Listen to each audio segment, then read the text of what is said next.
Welcome back to the channel, everyone. Today's probably gonna be a little bit shorter video, but we are gonna be going over exhaust tubing. I'm trying out a cheaper option. It's stainless though, so couldn't find a whole lot on YouTube about it, so I figured I'd make a quick video so you guys can make a decision if you want to use it as well. So what I ordered was DNA Motorsports 2.5 inch stainless exhaust off Amazon. About $170, like $168 I want to say. So let's get opening it, take a look at it, tell you what I think. We'll go from there. So like I just said, this exhaust is cheap. It's I want to say it was 304 stainless is what they advertised it as. This is obviously my unboxing video, because I haven't seen it yet. But for the price, if it is stainless, even if it's the cheaper stainless, you really can't beat it. The 3-inch, I want to say, was just a little over 200 bucks. I think it was like $220 for 3-inch.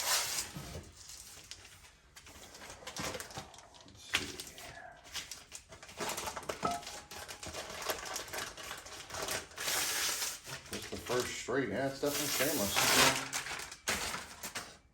And one end is flared, so they should slip, you know, it has slip joints, so it all slip together. Which will make it nice for assembly. I'm gonna weld most of it. I'm gonna clamp it in a couple spots so it's, you know, removable. But I do have full intentions of welding most of it, so I don't have to worry about exhaust leaks and stuff like that. I might even try out V-band clamps. They have V-band clamps that are also relatively cheap priced. Might give them a try. So hopefully you can see that. It's pretty, I mean, it's got a pretty good thickness to it. About standard exhaust thickness, I'd say. They claim it to be a 16 gauge. Which it looks like it probably is about a 16 gauge. Might be a little bit thinner, not sure. So here's a 45. And it looks nice. I gotta say, I'm kind of impressed. It's, for the price, it's very nice. The bends are a little, there is a little bump right there. So, but it's still a mandrel bend. I mean, it just might not be the prettiest mandrel bend, but it is still very nice. Like, there's no complaints with that. I'll take that, especially for the money. Let's see if we can find a 90 or a U in here. There we go, there's a U. So this should have the sharpest bends.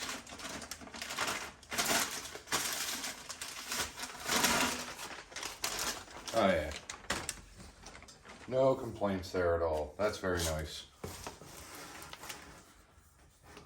So you guys can see it's little tiny bump right there and right there. Everything else is smooth. And this is, I mean, yeah, this is all definitely stainless. It's actually, I'm kind of shocked right now for what I paid for this. I wasn't expecting such good quality, really.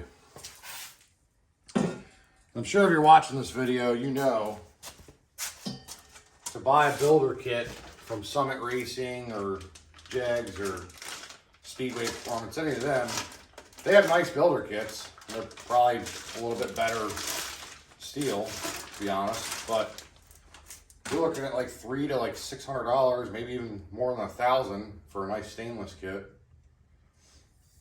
And this was, like I said, under 200 bucks.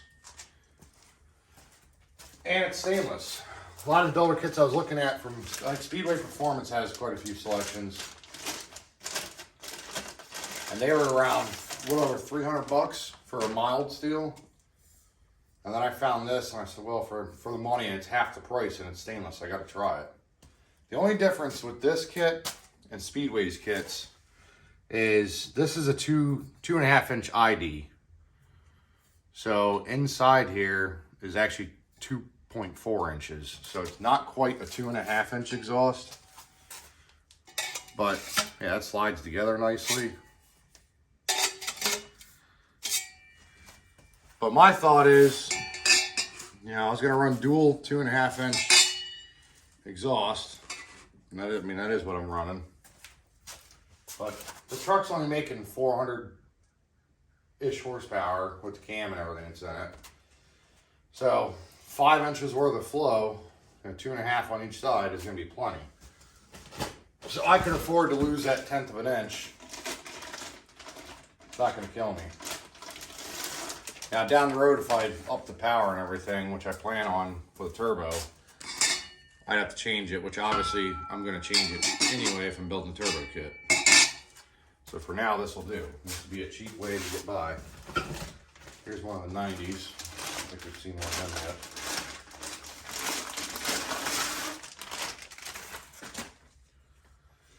yet. Yeah, that's nice. Nice 90-degree bend. Like I said, little bump. Nothing crazy.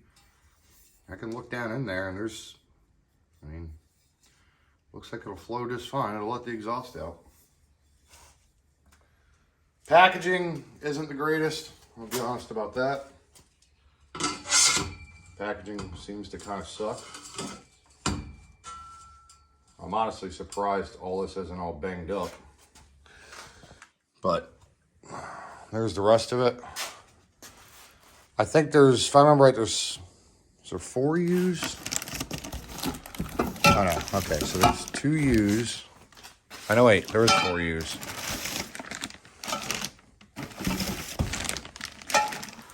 So there's 3 U's, there's the other one. 4 45s, 4 90s, and 4 straights. That's a pretty good kit. That should very easily build me my exhaust on this. Even if it didn't, I could just buy another one for, I mean, the price of this is absurdly cheap for what it is. But there's some nice close-ups. I mean, you can see it's pretty nice stainless. At least I think it is.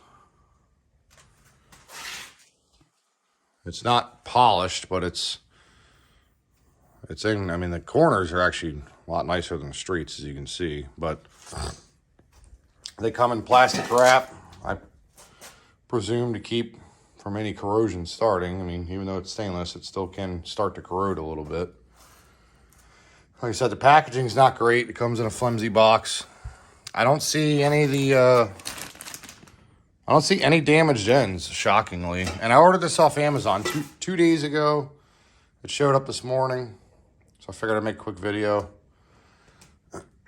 So, once we get the truck fired up this week, this is going to be the next project, is making the exhaust. I do need to get some V-bands still. I do plan on, where I plan on welding, I'm planning on V-banding, or clamping, sorry. Where I want clamps at is just going to be V-bands, so it'll be very simple to take apart, because I'm sure the truck will need to be worked on here and there, especially if I'm going to be beating on it.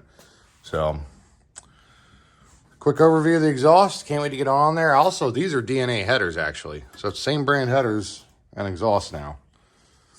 So, they should work good together, hopefully. Thank you guys for watching. See you in the next video.